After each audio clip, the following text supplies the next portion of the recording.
one question I had, you mentioned your dad. That was actually how you got the nickname Boom Boom. How did he get the nickname Boom Boom? He went to New York, 1939. He turned pro in 37.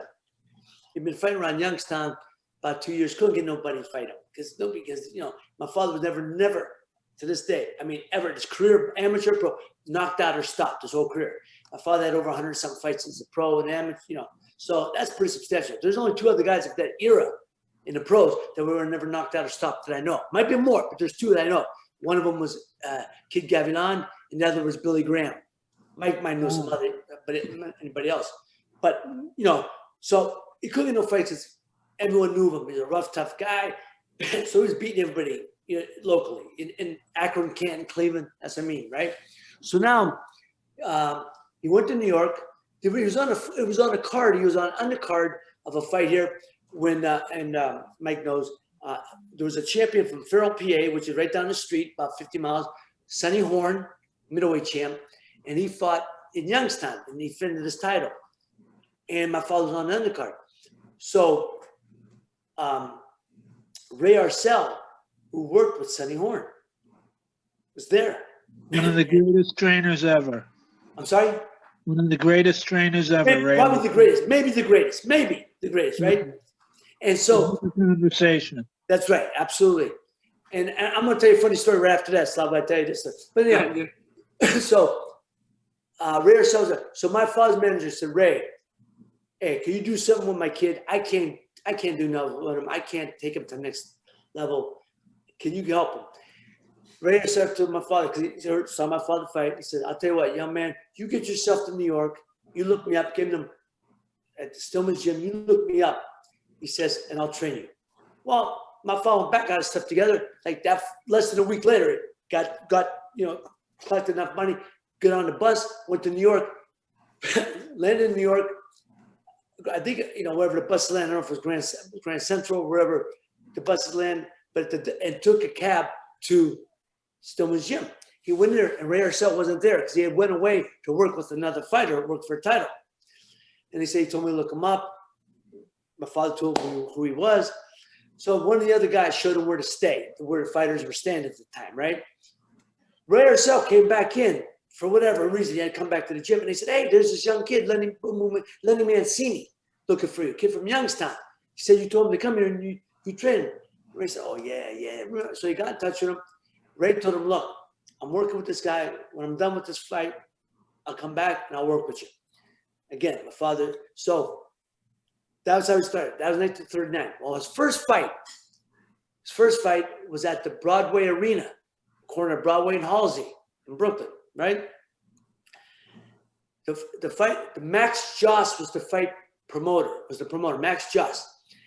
So my father fought a guy, and first fight in Brooklyn at the Broadway Arena. My father puts on a sensational show and fights a guy named Charlie Vari. And Charlie Vari breaks my father's jaw, and my father comes out and wins. And he's going crazy. And during the fight, the promoter, Max Joss, turned to a reporter and said, look at this guy. He does nothing but keep coming, throwing punches all the time. Boom, boom, boom, all the time. Next day, Lenny Boom Boom Mancini. That's how I get the nickname. Nice. That's a great story. True story.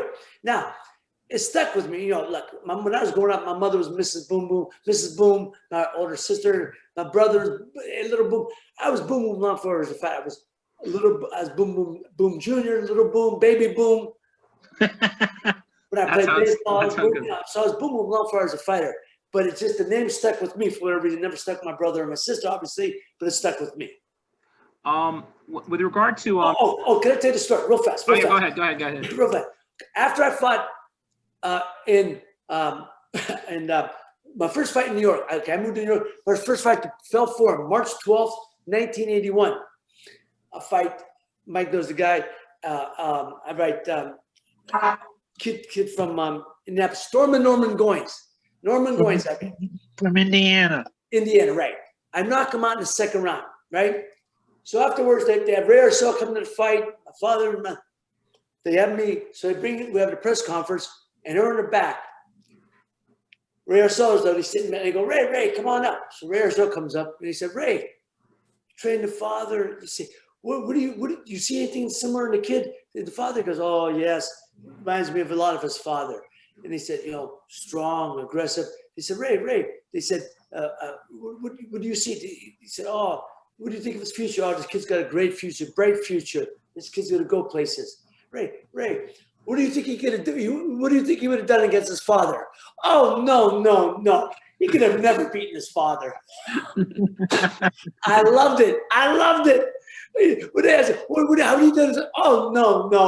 I loved it. He would have never beaten his father. Mismatch. And I've been the first to admit that. I said, my father was a better fighter than I was. I know that. I'm proud to say that. Because he fought at a time when there were a lot of great fighters. Depression. Mm-hmm. He had to fight. They were hungry. They'd bite your nose off for $1.25. Do you know what I'm saying? Those guys you couldn't deter. My father had too much heart for anybody. He would have taken the heart out. He may have taken the heart out of me. Who knows?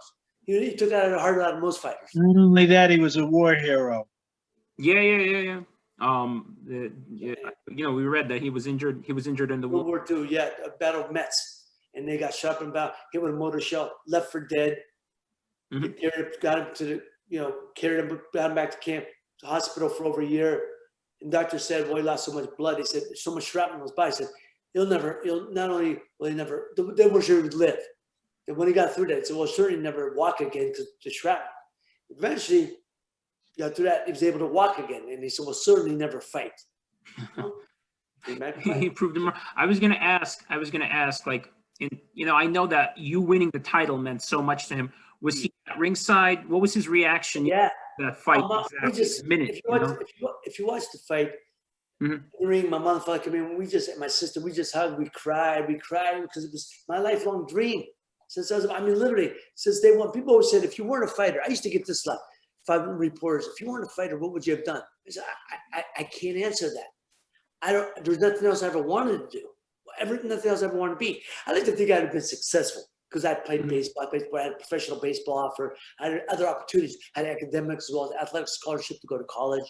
I had other opportunities, but I didn't want anything else but to turn pro. My father went to New York. I was 18. I wanted to go to New York like my father did. He went to New York. I'm going to New York. So I wanted to be my father, So that's what it was. So we won that title. And then after I lost that, well, first of all, when I lost the title fight against Arguello, I was so heartbroken. I cried because I never thought I'd get another chance because my father never got another chance. And right. I never thought I'd get another chance. It wasn't like there's so many titles nowadays like there are now. Well, if you want to fight for this one, you want to fight for that one, South of the City. That time, I never thought I'd get shot again. And I was so heartbroken. And then I come back and win a couple fights, and then we got another opportunity to fight for a title. So, but it was euphoric. It was a euphoric feeling. I had satisfied. I lived my lifelong dream after so long. So, yeah, it was pretty special. Pretty special.